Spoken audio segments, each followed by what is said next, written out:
It was a late autumn night. The streets were dark and cold, and people wrapped in coats and scarves were keeping mostly to themselves. I hated waiting for the bus, especially in this wet and depressing weather. I was waiting at the bus stop together with some other people, but one by one they kept boarding approaching buses. After about 20 minutes, my bus still didn't come, and I wound up standing at the bus stop by myself. My coat was getting drenched, and my body started to freeze. In a weird and sudden reflection of my surroundings, I noticed that no people were around, and the somewhat busy street was now quiet, despite the soft rain that was falling onto the asphalt. And even though I was alone, I got the feeling of being watched.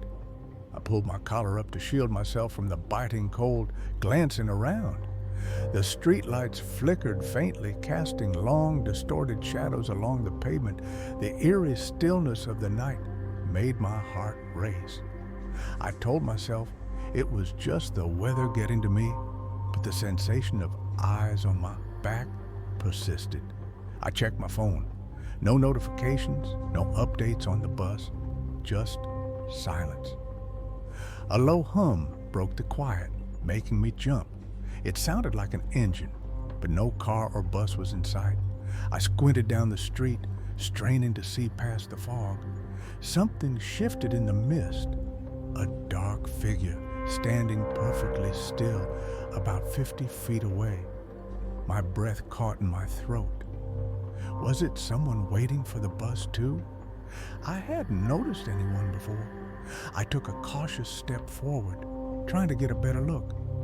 As soon as I moved, the figure mirrored me. Taking one step closer, its form still indistinguishable. My stomach twisted in knots. The figure wasn't waiting for the bus. It was waiting for me. I froze, unsure whether to move or call out. But then the figure tilted its head ever so slightly, as if studying me. And then it smiled, a wide, unnatural grin that seemed to stretch too far across its face. Every hair on my neck stood up. Not just its wide smile was unnatural. It was a tall, spindly, thin, humanoid shape that upon further inspection was way taller than a normal person. It was wrapped in black cloth and seemed to bring the darkness with it. My whole body froze in place. I was scared. It was a weird primal instinct that made me think, do not take any step. But every cell in my body told me to run. I didn't know what to do. My heart was racing, and even though my breath was fast and shallow, I tried to be as quiet as possible, keeping my eyes fixed on the impersonation of fear in front of me. Its head tilted a bit more. It became unnaturally crooked, but the smile never faded. Suddenly, even though I didn't move an inch, it started to move towards me. The figure glided closer, its feet never touching the ground, as if it was floating through the mist.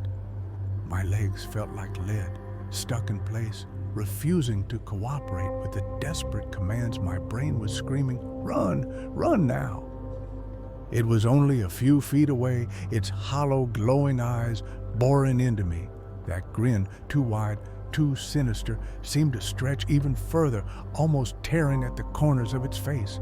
My skin prickled as the cold air around me grew suffocatingly thick.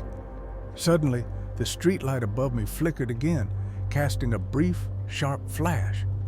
In that moment, I saw it fully. Its elongated limbs swaying like tree branches, black cloth billowing unnaturally in the windless night. Its skin, or what passed for skin, was pale, almost translucent, thin veins running like twisted rivers beneath it. I finally managed to take a shaky step backward, and as if sensing my fear, it lunged forward, closing the distance in an instant. A sound escaped me, a strangled, terrified gasp. I turned on my heel, adrenaline finally kicking in, and sprinted down the street. My feet pounded against the wet pavement, the sharp slap of my shoes echoing louder than I expected. But no matter how fast I ran, the soft, sickening hum of its presence followed closely behind. I dared a glance over my shoulder and felt a surge of panic. The figure was still gliding, effortlessly matching my pace, its arms slowly stretching out toward me. There were no other people, no cars, no lights from windows, just me and it. As I rounded the corner, I spotted a narrow alleyway, a small, almost hidden passage between two buildings. Without thinking, I darted into it, hoping to lose it in the dark. But as I did, I heard a whisper, soft, almost playful. "You can't hide from me." I made a mistake, an irreversible, probably deadly mistake. I spun around on my heels just to see the silhouette of my pursuer at the entry of the alleyway. A quick look behind me told me I was at the end of my journey.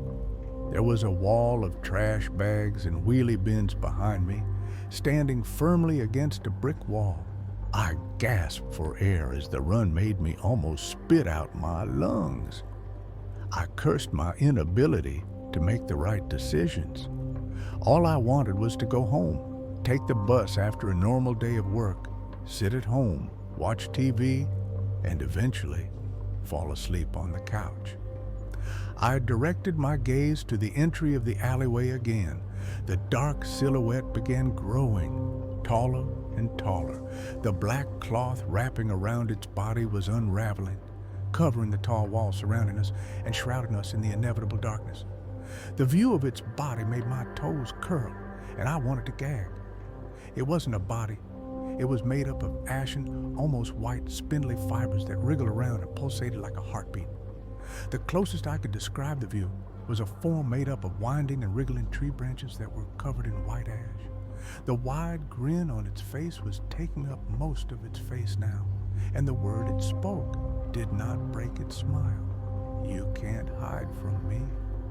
The words seemed to echo, bouncing off the walls and filling the narrow alleyway with an unnatural, suffocating presence. My chest tightened, panic taking hold as I realized how truly trapped I was. Every instinct screamed at me to fight, to flee, to do something, but my limbs refused to cooperate.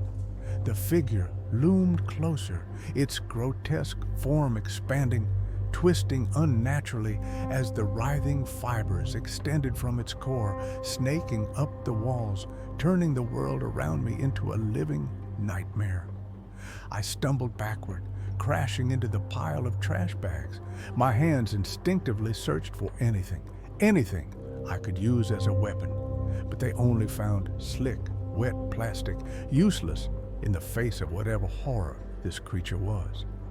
The figure's face, still frozen in that grotesque grin, was inches from mine now. Its eyes, empty and bottomless, locked onto me, pulling me into their void. My legs buckled and I sank to the ground, overwhelmed by a wave of dread so intense that I could barely breathe. The fibers reached out, curling like tendrils, ready to wrap around me. In a fleeting moment of clarity, I grabbed a broken piece of wood from the trash heap, my hand trembling as I gripped it tightly. But as I swung, the figure merely tilted its head again, amused. The wood passed through its form as if striking nothing but air. A chill ran down my spine as I realized this thing wasn't bound by the rules of the world I knew. It wasn't something I could fight. It was something other. As the darkness wrapped tighter around me, I heard it whisper again. But this time it was different, softer, more intimate. "You belong to me now." In that moment, the last streetlight outside flickered out, plunging the alley into total darkness. And then, everything went silent. I cowered. I tightened my body up and curled up into a ball, trying to protect my head by covering it with my arms. The darkness was quiet, total, finite. I felt overwhelmingly defeated, like prey driven into a corner, about to give up and to be eaten. I heard, felt the creature blaring its teeth at my neck, suddenly behind me, making sounds like it was licking its lips. I didn't dare to look. I didn't dare to run. I didn't dare to breathe.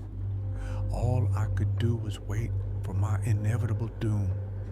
But it didn't come. While I could still feel its presence, nothing was happening. Could I dare to hope? I slowly peeled off my arms from my head, gathering the courage to peek through my eyelids, and immediately regretted it. The white, dull face of the creature was staring at me, just a few inches away from my own. Its hollow, black sockets were staring into my soul, and the wide smile it had before now turned into an unenthusiastic, bored frown. No fun. It growled and my stomach churned out. Its voice sent a tremor through my entire body, low and guttural, like a beast dissatisfied with its meal. I could feel its breath, cold and stale, brushing against my skin, but still it didn't move. It just hovered there, as if my fear had somehow become a disappointment to it. I swallowed hard, my mouth dry as sandpaper, trying to process what was happening. This thing, this creature, whatever it was, had toyed with me, pushed me to the brink of madness, and now it was bored? The creature straightened up, its unnatural form contracting back into itself. Its pulsating, writhing fibers withdrew from the walls, receding like a tide pulling away from the shore. The oppressive darkness that had swallowed the alley began to loosen its grip, and though the figure was still there, it felt somehow less terrifying, less overwhelming. Its head tilted again, that frown deepening. "You humans," it muttered, voice dripping with disdain. So predictable. Fear, fight, freeze, flee, all was the same. I remained motionless, my eyes locked on it, barely daring to breathe. My heart still pounded, but there was a small flicker of something else now, a spark of confusion. If it wasn't going to kill me, what was it doing? The creature seemed to sense my shift in thought. It leaned in again, so close I could smell something like burnt ash and decay. "Do you think this is over?" it asked, its voice like ice. "No, this is just the beginning. You've seen me now. I'll always be there, watching, waiting." It gave a slow, deliberate grin, the wide, grotesque smile stretching across its pale face once more. "And the next time, it won't be a game." With that, the figure dissolved into the shadows, its form blending with the mist, leaving me alone in the alley. I blinked, unable to comprehend if it had really gone or if it was still lurking, invisible in the dark. But I knew, somewhere, somehow, it was still watching.